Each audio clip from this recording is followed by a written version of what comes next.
ఎన్నో పాపాలు చేసి పడిపోయారు, ఎన్నోసార్లు పడిపోయారు, ఊబిలో మునిగిపోయి ఉన్నారు. ఎంత ఘోరమైన పాపము చేశారంటే ఇంకా నేను దేవుని సన్నిధికి కూడా రాలేనన్న పాపములో చేశారు.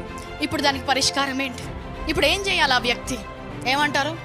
ఇక్కడ ఏది రాసి ఉంటే అది అవుతుంది, ఇక్కడ ఏమి రాసి ఉంటే అది అవ్వదు, ఇక్కడ ఏమి రాసి ఉంటే అది అవుతుంది. ఎవరో రాసిన దాన్ని బట్టి నీ జీవితంలో అడగదు.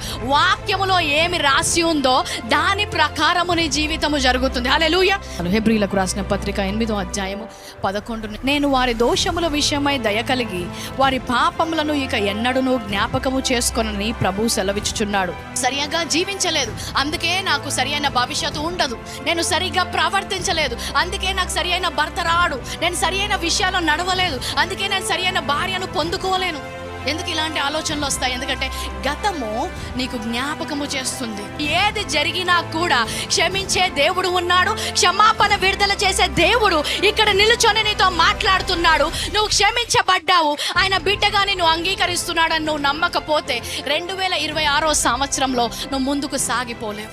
పౌలు లాంటి ఒక వ్యక్తి సంఘాన్ని ఎంతగానో హింసించాడు. అది మర్చిపోకపోయి ఉంటే ఆయన క్రొత్త నిబంధన రాసేవాడా? వెనకున్న వాటిని మర్చిపోవాలి. వెనకున్నవి మర్చిపోకపోయి ఉంటే రాహాబు లాంటి వేశ్య యేసుక్రీస్తు వంశావళిలో ఉండేదే కాదు. మేరీ మ్యాగ్దలేన్ లాంటి ఒక స్త్రీ క్రీస్తు యొక్క శిష్యురాలుగా తన వెనక వెళ్ళేదే కాదు. సాగిపోయేవారు ఎటువైపు చూడాలి? అటు చూసుకుంటూ సాగిపోలేరు, ముందుకు చూసుకుంటూ సాగిపోవాలి. ఆమేన్. దేవుడు ఈరోజు తన చేతులు చాపి మనందరినీ పిలుస్తుండగా ఎలాంటి అపరాధ భావం ఉన్నా, ఎలాంటి దోష భావం ఉన్నా కూడా అన్నీ పక్కన పెట్టేసి నేను ఎలాంటి పాపము చేసినా ఇదిగో ఒప్పుకుంటున్నాను, అది క్షమాపణ విడుదలైందని నేను నమ్ముచున్నాను. పాతవి నేను జ్ఞాపకము చేసుకోవట్లేదు, ముందున్న వాటిపై దృష్టి పెట్టి నడుస్తుండగా ప్రతి వాగ్దానం కొరకు నేను సిద్ధంగా